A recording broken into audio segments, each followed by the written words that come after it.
Magingay!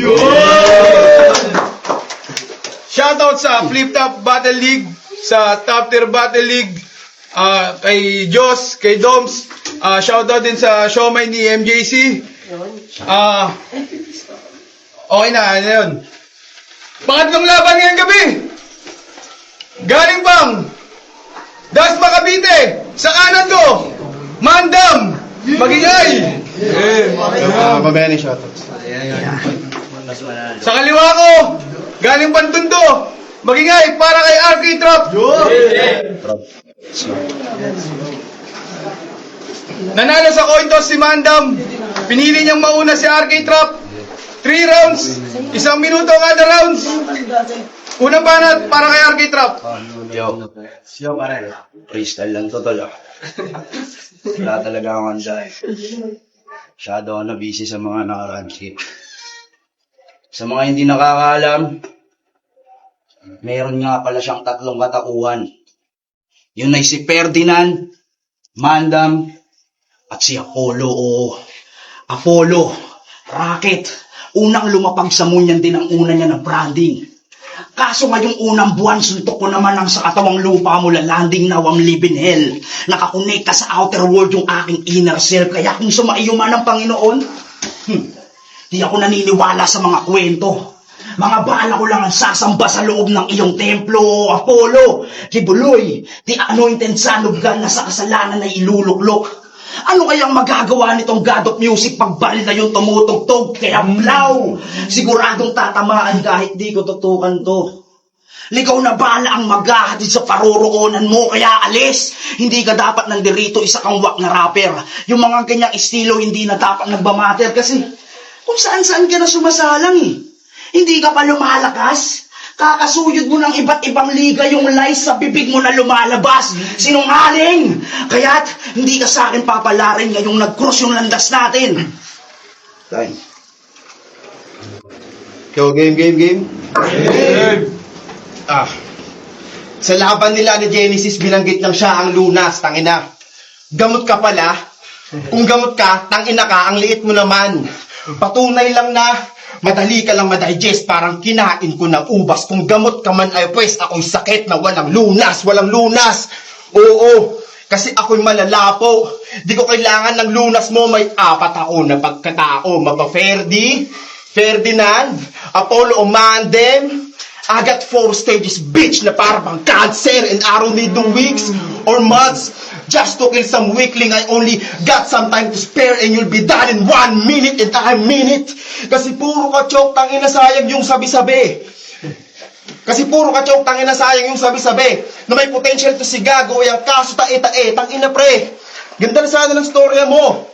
Kaso sa memorizing, hindi ka nag-improve. Cause you're not following the script, rap, and it's the man who can't be moved. Galaw ka nga. Tangina static ang puta. Kasi ganto postura niya nung pinagtripan siya nun ni Don Rap. Hindi gumagalaw no yan, stroke katol ng 2 months. Mas pinapakita pa si Blizzard na kahit duwagin, nagtanggal siya ng durag. Mas may napakita pa si yung bitch partida arcade ka na kumag. Shit. Speaking of bitch, lalo tong sumumba sa Diyos nung nakatungtong sa Flip Top Dreams. Ako ain't no godly wannabe, but you'll be getting on your knees, Ken. Ako'y shooter. At tinawag na sa real name tong Wex ang point. Pagtutok ko ng gun, lalong mangangatog ang Joyce. Oo, pagtutok ko ng gun, sabay bang. Ika'y above the surface na parang drone. Sa point ng aking statement, makikitang si Ken, he cannot talk. Yo, kinumpara pa ako sa gamot. Yung banat nito parang nag-open close. Ngayong kaharap mo yung gamot, ngayon ka ma-overdose. Kaya eto living free. Static daw ako, pwes ngayon hawak ko yung suluman na Statue of Liberty. Dahil sa kahihiyan niya gamit ang pangalang Apollo, si Gago nag-change name. Ayan na siya ngayon.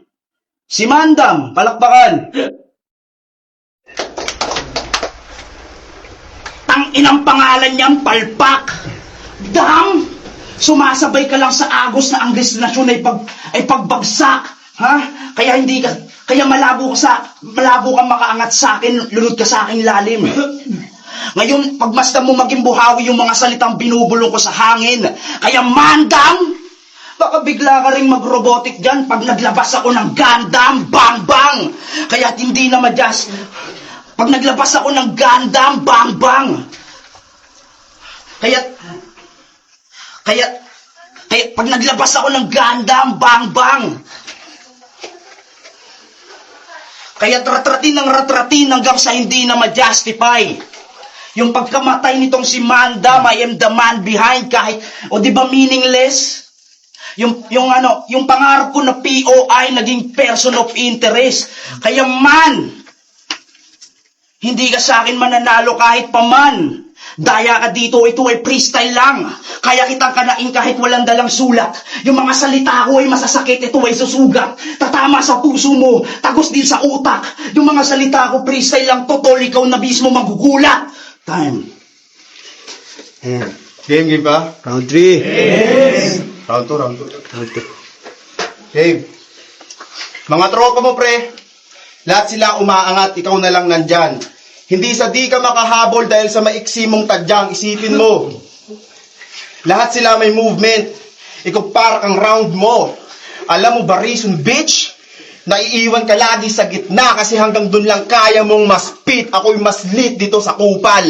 Na hanggang gitna lang mga punto. Ako'y hinete sa kalsada ang kayang-kaya na dumulo at sira na ba ang ulo? Nito ni RK Trap, isagisan na to na puting panyo habang may makali pa ako right now. Undertaker, pag nag-dart ang sight, di malabong magka-smackdown. Kaya sige, you can bark now. Kuyang criminology, maging pulis ang kanyang pakay. Pero malabo sa pagkatao at height. Pero for me, pasado ka na bilang K9. Kaya sige, mag-smell out. Ng mga shits ko na dala, you're just doing your job, I get it. Kasi baka di mo kayanin, oro ko palang mabigat malahil Mary. Sa totoo lang, ayokong mag-joke ka para mas classic ating laban.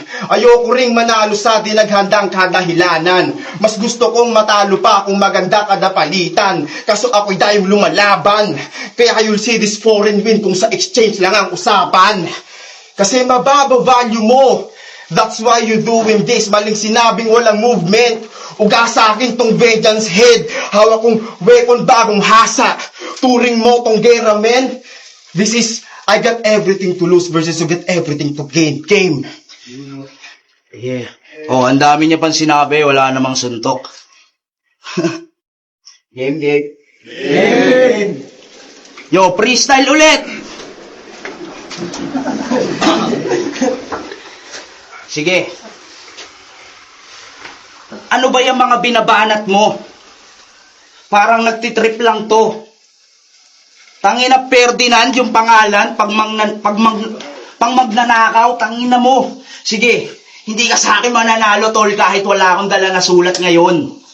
Kahit magsalita ka ba niya ng kahit maghimutok ka dyan na parang mayon. Umuusok yung mga salita ko ngayon, na parang merong dalang baga. Tangina ganito kalaban, parang kawawang bata. Okay, sige.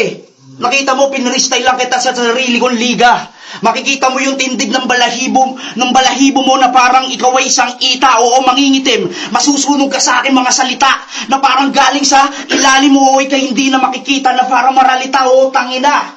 Tuloy-tuloy na to, wawasakin ko si Mandam kahit wala akong dala na sulat. Tangina makikita nito ni Mandam, lilipad siya sa kanila, uuwi na parang iiyak sa kanyang nanay. Tangina malamang uuwi ka sa inyong bahay na walang dalang tinapay. Kasi hindi ka nila kinakagat. Walang palaman yung mga sinasabi mo. Tangina ang wak na mga sinabi, parang walang dinitalye, bro. Mema ka na lang. Sinama mo pa yung jowa mo dito na bata. 16 years old, tanginang yan. Kaya,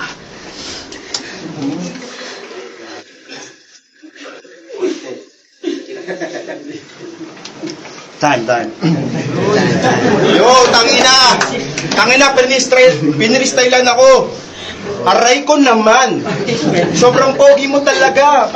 Pakurot nga, boss Atan. Tangina nito. Sinama ko lang yung jowa ko na 16 years old. Akas mo, pre. Yung sa'yo nga eh. May anak, 3 pe. Bate lang ha, bate lang. So, game. Huling round na pero yung kalaban ko ay laughing stock. Di ka man nagulat sa pagbabalik ko, may aftershock.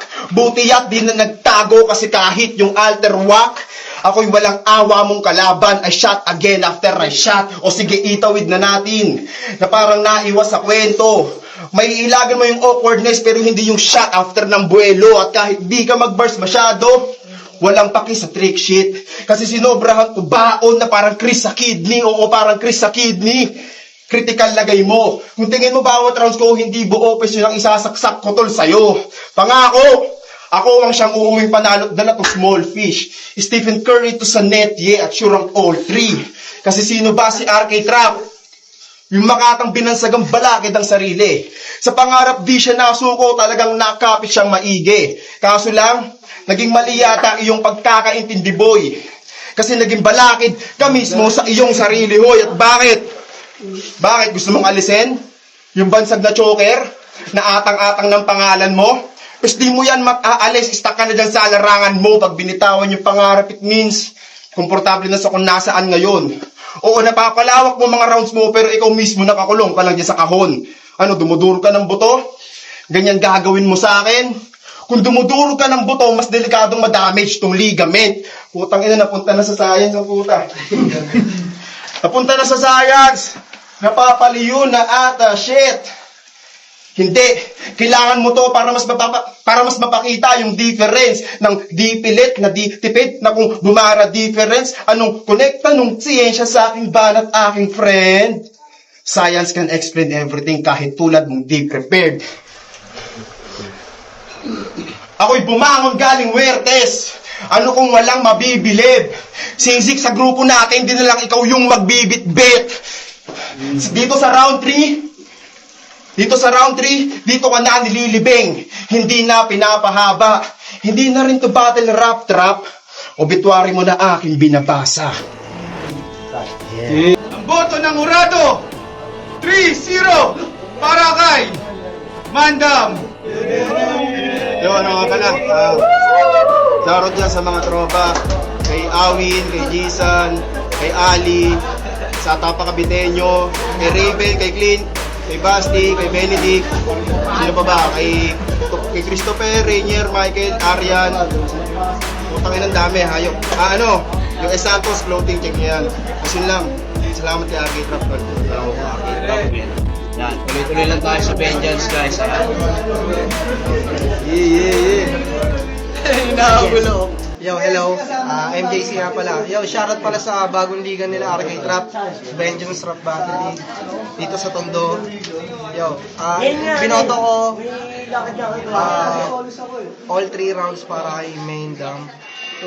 Pero, kung sakaling maisusulat ni RK Trap, yung sarawan medyo pumapantay pa siya eh. Kaso nga lang, sobrang hindi masyadong nagdalan kay Main Dam. At yun, meron pa rin siyang history na nagjo-joke siya, hindi naman natin masisisi, baka busy siya. Pero yun, shoutout sa Vengeance, yo. Antayin niyo. Palabatin ko ako, mabibigay ko all 3 rounds kay Manda. Si RK Trap, maganda yung opening niya, pero yung performance niya, pababa ng pababa. Habang si Mandam naman, round 1, okay lang, sakto lang. Round 2, medyo mga tsa, tapos sa round 3, mas lalo natabunan na yung performance ni RK Trap.